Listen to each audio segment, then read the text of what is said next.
അതേ സുന്നത്ത് ജമാഅത്തുകാരെന്ന് പറയുന്നവർക്കും ചാനലുണ്ട്, അവർക്കും കുപ്പിവളയുണ്ട്, അവർക്കും പട്ടുറുമാലും കുട്ടിപ്പട്ടുറുമാലുമുണ്ട്, അവർക്കും ഡാൻസുകാരികളുണ്ട്, അവർക്കും ആട്ടക്കാരികളുണ്ട്, അവർക്കും പാട്ടുകാരികളുണ്ട്, അവർക്കും റിയാലിറ്റി ഷോയുണ്ട്. അതേ ഈ സമൂഹത്തിൽ നബി സല്ലല്ലാഹു അലൈഹി വസല്ലം വിരോധിച്ച കാര്യങ്ങൾ, വാദ്യമേളങ്ങൾ ഉപയോഗപ്പെടുത്തിക്കൊണ്ടുള്ള സംഗീതം, സംഗീതോപകരണങ്ങൾ, ഇതൊക്കെയും നിരോധിച്ച മഹാനായ നബി സല്ലല്ലാഹു അലൈഹി വസല്ലമിന്റെ അനുയായികൾ ഇതാ നന്മ എന്ന പേരിൽ തിന്മ ഇതാ സമൂഹത്തിലേക്ക് പ്രസരിപ്പിക്കുകയാണ്. എന്നിട്ട് നേര് നന്മ എന്ന് പേരിട്ടാൽ നെറികേട് നേരാകുമോ, തിന്മ നന്മയാകുമോ?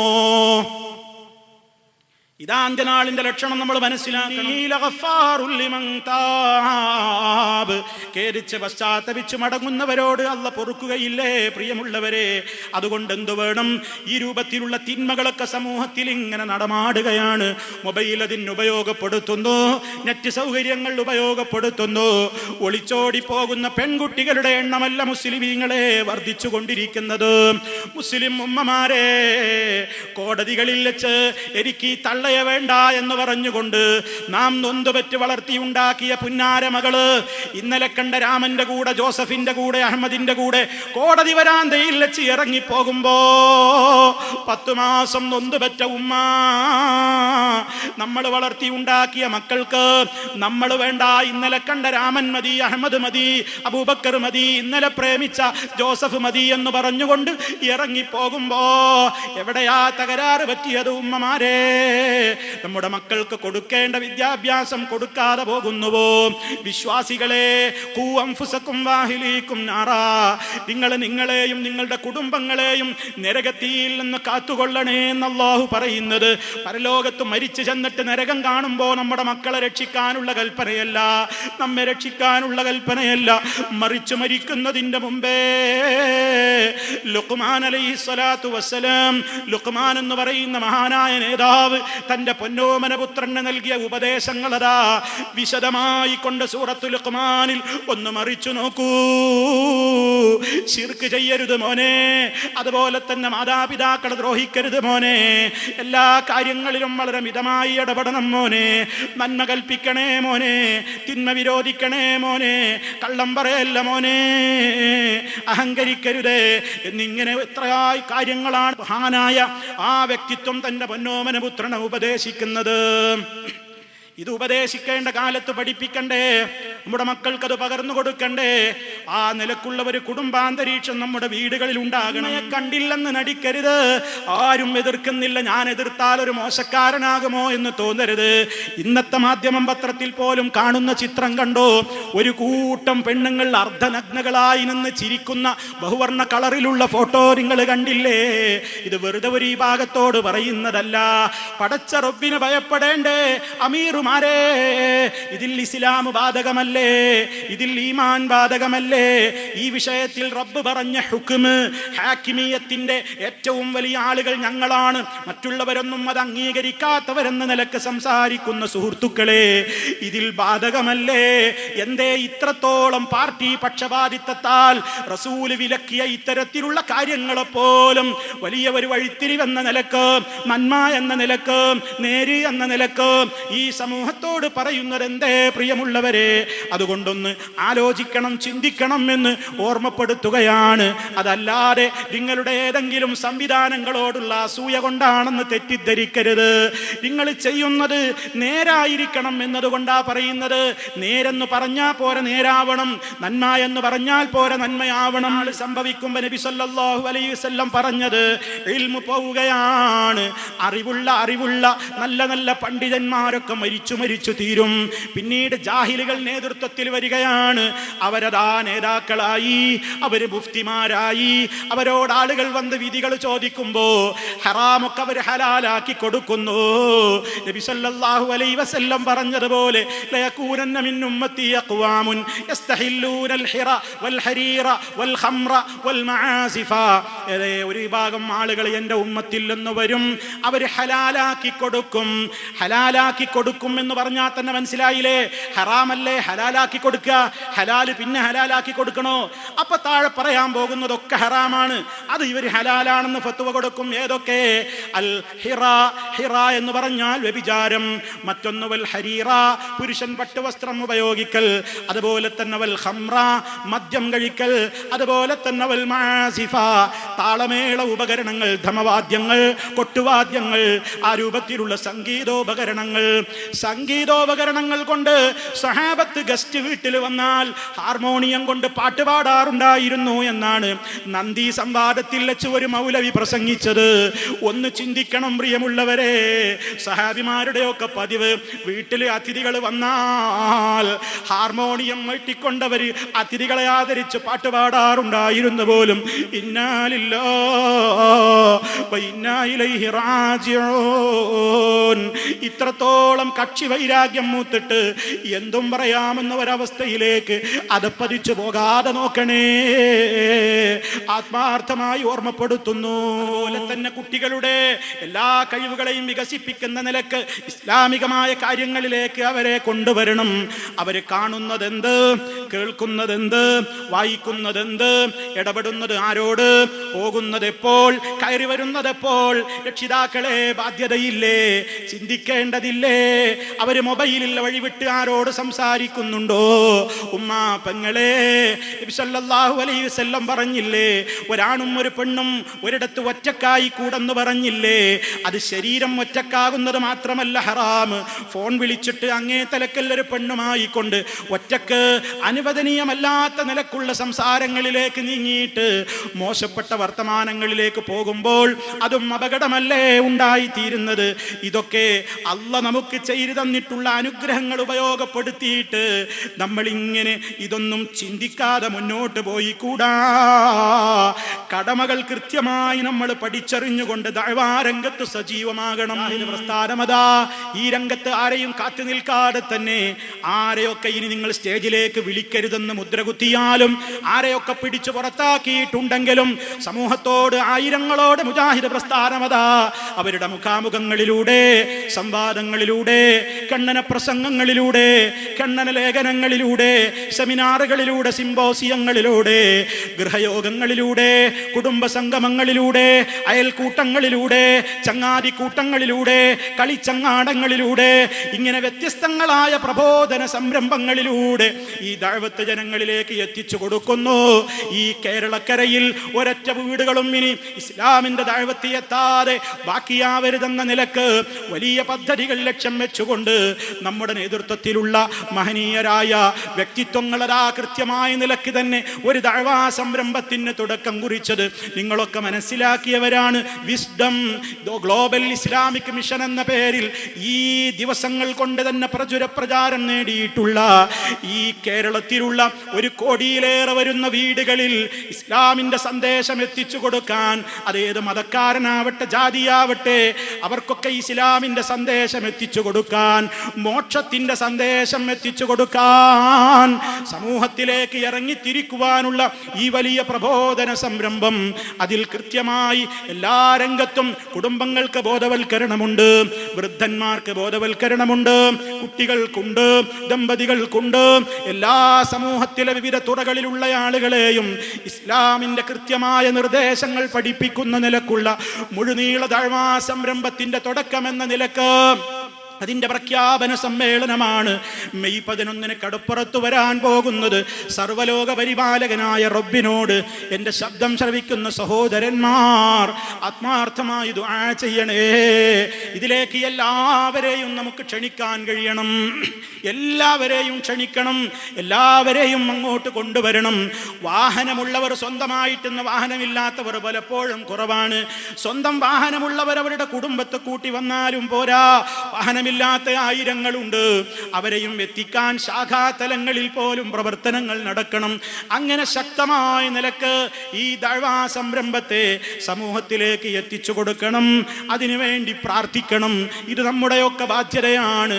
നീ കാരണമായി ഒരാളെങ്കിലും നന്നായാൽ, ഞാൻ കാരണമായി ഒരാളെങ്കിലും നന്നായാൽ, ഏത് അമലുകളും പ്രിയമുള്ളവരെ അത് നമുക്ക് ഉപകരിക്കുന്ന നിലക്കാണെങ്കിൽ അതല്ലേ നമ്മുടെ ഖബറിൽ കൂട്ടിനുള്ളത്.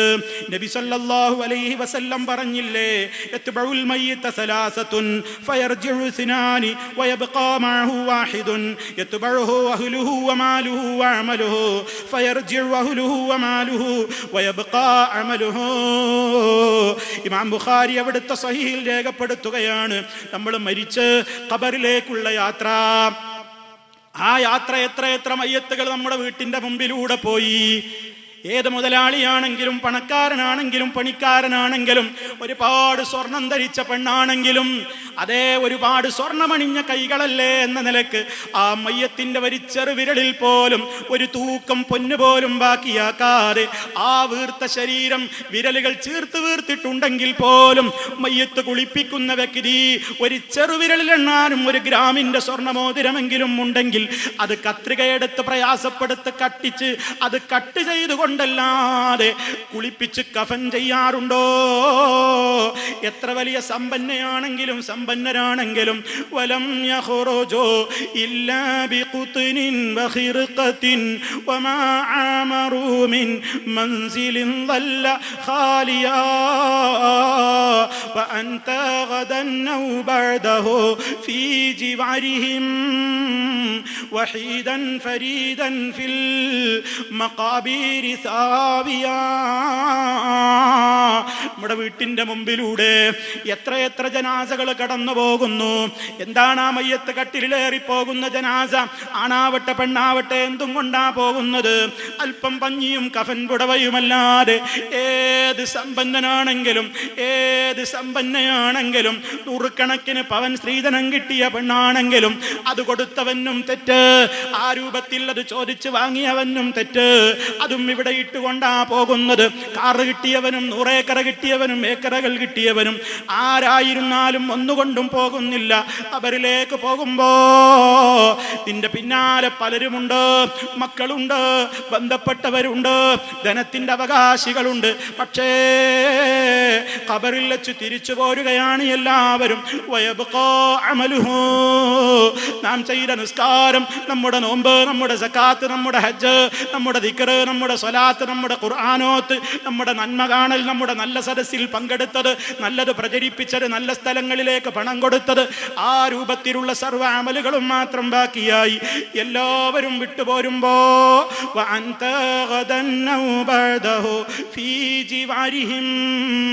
തൊടികപ്പുലത്തെ ഖബർസ്ഥാനിൽ എത്ര കണക്കിന് മയ്യത്തുകളാണ് മരിച്ചു കിടക്കുന്നത്. എത്രായിരം ഖബറുകളാണ് ഈ പരിസരങ്ങളിലൊക്കെ പള്ളികളിലുള്ളത്. ആരാവർക്കിന്ന് കൂട്ടിനുള്ളത്? ആരാണ് അവരുടെ കൂടെ കിടക്കാനുള്ളത്? ആരാണ് അവർക്കൊരു തണിയായിട്ടുള്ളത്? ആരും ഇല്ലല്ലോ. ഇനി നമ്മളും അങ്ങോട്ടാ പോകുന്നത്. ആ ഖബറിലേക്ക് പോകുമ്പോൾ ഒന്നും കൊണ്ടുപോകുന്നില്ല. അവിടെ വെച്ച് കഴിയുമ്പോഴേക്ക് ഈ ശരീരം പ്രദർശിപ്പിച്ച് പത്രത്തിലൂടെ, റിയാലിറ്റി ഷോയിലൂടെ, ഫോട്ടിലൂടെ, മൊബൈലിലൂടെ, ഫേസ്ബുക്കിലൂടെ തൻ്റെ ശരീരം പ്രദർശിപ്പിച്ച ആ പെണ്ണെ അഴുകുന്നതാണൊരു 3 ദിവസം കൊണ്ടും. സുഹൃത്തുക്കളെ, നമുക്കുള്ള നേത്രം രണ്ടും. ഉടൻ തന്നെ മുഖമിൽ കാണുമേ ഗുഹ 2. നോക്കുന്ന പക്ഷം മണ്ടുമേ ഭയം കൊണ്ട്. ഖബറൊന്ന് തുറന്നു നോക്കിയാൽ 3 ദിവസമാകുമ്പോഴേക്ക് മുട്ട പൊട്ടി ഒലിക്കും പോലെ 2 കണ്ണുകളും കവിൽ തടത്തിലേക്ക് ഒലിച്ചിറങ്ങി. ശരീരം മുഴുവനും ചിതലരിച്ചു പോയി. പൊൻവർണ്ണ കോമള മൃദുലമായ ശരീരമിൽ സമരത്തിലാണ് പരസ്പരം തിന്നുന്നതിൽ. ചിതലും പുഴുക്കൾ താവളം പെരുത്തുണ്ടതിൽ. സന്തോഷമാണവകൾക്ക് നീ ചെല്ലുന്നതിൽ. കാടില്ല റേഷൻ വേണ്ട പോലതിലുണ്ട്. ക്യൂ സിസ്റ്റമില്ല, തള്ളലാണതുകൊണ്ട്. പ്രിയപ്പെട്ട സഹോദരന്മാരെ, ഇന്ന് നമ്മൾ മരിച്ചു കഴിഞ്ഞാൽ തൊടികപ്പുലത്തെ ഖബർസ്ഥാനിലോ വാണിയമ്പലത്തെ ഖബർസ്ഥാനിലോ ഈ ലോകത്ത് എവിടെയുള്ള ഖബർസ്ഥാനിലും വെച്ച് കഴിയുമ്പോ അതേ ഈ ബോഡി അങ്ങ് നശിച്ചു പോവുകയാണ്. ചതലും പുഴുക്കളും പാമ്പും കാത്തിരിക്കുകയാണ്. ഈ ശരീരമാണ് പ്രദർശിപ്പിക്കുന്നത്, ഈ ശരീരമാണ് കണ്ടോ എന്ന് പറഞ്ഞ് ആണുങ്ങളെ ക്ഷണിക്കുന്നത്, അവരിലേക്കാണ് വന്നോ എന്ന് പറഞ്ഞുകൊണ്ട് ക്ഷണിക്കുന്നത്. ഇങ്ങനെ പടച്ച റബ്ബിനെ ഭയമില്ലാതെ ജീവിക്കുന്ന ഒരു യുവസമൂഹം അതേ ആ രൂപത്തിലുള്ള കാര്യങ്ങളൊക്കെ ചിന്തിക്കാതെ കണ്ട് ഖബറിലെത്തുമ്പോ അവിടെ ചോദ്യമില്ലേ പ്രിയമുള്ളവരെ? മഹ്ശറിലെത്തുമ്പോ പറയണ്ടേ മറുപടി? നിന്റെ ബോഡിയെ കുറിച്ച് മറുപടി പറയണ്ടേ? അറിവിനെ കുറിച്ച് പറയണ്ടേ? യൗവനത്തെ കുറിച്ച് പറയണ്ടേ? ആയുസ്സിനെ കുറിച്ച് പറയണ്ടേ? പണത്തെ കുറിച്ച് പറയണ്ടേ? അവിടെ നിഷേധിക്കാൻ തയ്യാറാകാൻ കഴിയുമോ? വായക്ക് സീല് വെക്കില്ലേ? കൈകൾ സംസാരിക്കില്ലേ? കാൽത്തുട സംസാരിക്കില്ലേ? എല്ലുകൾ സംസാരിക്കില്ലേ? തൊലി സംസാരിക്കില്ലേ? മാംസം പോലും സംസാരിക്കില്ലേ?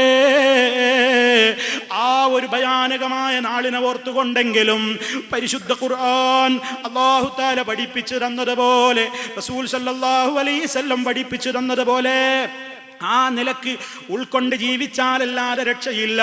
ഈ പ്രസംഗം ഇതാ ഇവിടെ വീഡിയോ റെക്കോർഡ് ചെയ്തുകൊണ്ടിരിക്കുകയാണ്. ഈ റെക്കോർഡ് ചെയ്യുന്ന മെഷീന് ഇതിൻ്റെ ക്യാമറക്കൊരൽപ്പം ഭംഗം വന്നാൽ എൻ്റെ ചില സംസാരങ്ങളും ഞാനുമൊക്കെ റെക്കോർഡ് ചെയ്യപ്പെടാതെ പോയേക്കാം.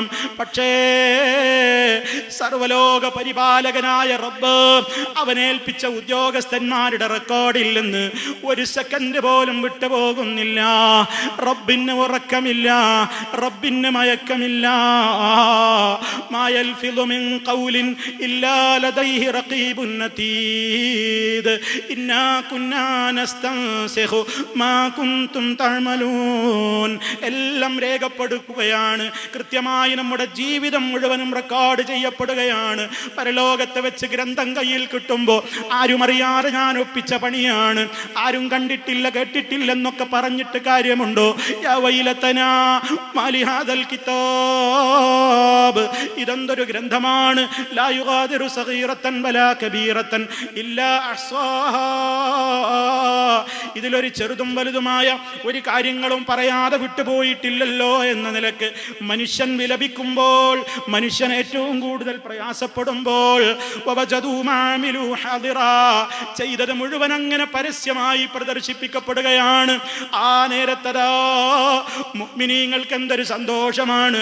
വലത് കയ്യിൽ കിതാബ് കിട്ടുന്ന മുഅ്മിനീങ്ങൾ തുള്ളിച്ചാടി മഹ്ശറിലൂടെ മുഅ്മിനീങ്ങളുടെ അടുത്തേക്ക് ഓടിച്ചെന്നിട്ട് പറയാണ്,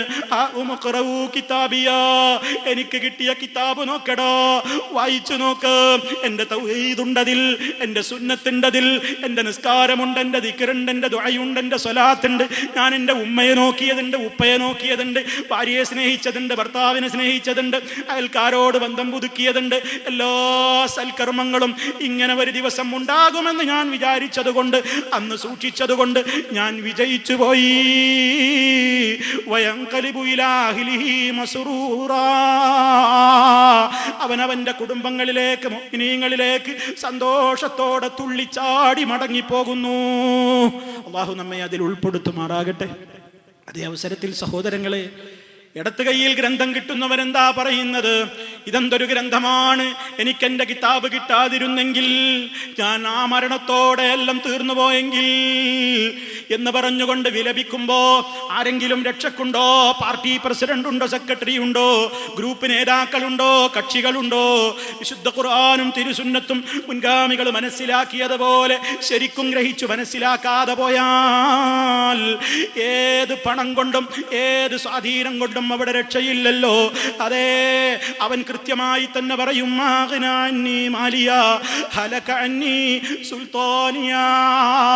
എൻ്റെ പണം എനിക്ക് ഉപകരിച്ചില്ലല്ലോ, എൻ്റെ സ്വാധീനവും എൻ്റെ അധികാരവും നശിച്ചുപോയി. അവൻ്റെ വിലാപം കേട്ട് സഹായിക്കാൻ അവിടെ ആരുമില്ല. മറിച്ച് റബ്ബ് കൽപ്പന കൊടുക്കുകയാണ്, ഖുദൂ, പിടിക്കൂ അവനെ, ഫഗുല്ലൂ, കെട്ടിയിടൂ അവനെ, സുമ്മൽ ജഹീമ സല്ലൂ. നരകത്തിയിലേക്ക് വലിച്ചെറിയവനെ സുമ്മ ഫീ സിൽസിലത്തിൻ ദർഉഹാ 70 ദിറാഅൻ ഫസ്ലുകൂ 70ഓളം മുഴമുള്ള ചങ്ങലകളിൽ അവനെ ബന്ധിച്ചുകൊണ്ട് അതിൽ പ്രവേശിപ്പിക്കൂ. അല്ലാഹുവേ, നീ ഞങ്ങളെ കാത്ത് രക്ഷിക്കണമേ, ഞങ്ങളുടെ ഖബർ നീ സന്തോഷത്തിലാക്കണേ, ഞങ്ങളെ നീ നരകത്തിയിൽ നിന്ന് കാത്തുകൊള്ളണേ നാഥാ. നിരന്തരം പ്രാർത്ഥിച്ചു കൊണ്ടിരുന്നോളൂ പ്രിയമുള്ളവരെ. എന്തുകൊണ്ട്? നമുക്കൊക്കെ മരിച്ചു പോകണം, ഖബറിൽ കിടക്കണം, മഹ്ശറിൽ പോയി നിൽക്കണം, അവിടെ നമുക്ക് രക്ഷപ്പെടണം. ആ രക്ഷക്കുള്ള മാർഗമാണ് വിശുദ്ധ ഖുർആൻ പറഞ്ഞു തന്നത്, നബി സല്ലല്ലാഹു അലൈഹി വസല്ലം പറഞ്ഞു തന്നത്. അതിൽ ഒന്നിനോട് പോലും പുച്ഛം വേണ്ട, പരിഹാസം വേണ്ട, അക്രമം വേണ്ട, ആരോപണങ്ങൾ വേണ്ട. ആരുടെയെങ്കിലും പേരിൽ അവർ ചെയ്യാത്ത ആരോപണം പറഞ്ഞിട്ടുണ്ടെങ്കിൽ അതിൻ്റെ കണക്ക് തീർത്ത് ഇവിടെ വെച്ച് തൗബ ചെയ്ത് പൊരുത്തപ്പെടിക്കാതെയാണ് മരിച്ചു പോകുന്നതെങ്കിലും ഏത് വ്യക്തിയാണെങ്കിലും പരലോകത്ത് ദീനാറിന് വിലയില്ല, ദിർഹമിന് വിലയില്ല, ഡോളറിന് വിലയില്ല. നിന്റെ അമല് വല്ലതുമുണ്ടെങ്കിൽ തിരിച്ചു കൊടുത്ത് കണക്ക് തീർക്കും കേട്ടോ. അവനാണ് മുഫ്ലിസ് എന്ന് മഹാനായ റസൂലുള്ളാഹി സ്വല്ലല്ലാഹു അലൈഹി വസല്ലം പറയുന്നു.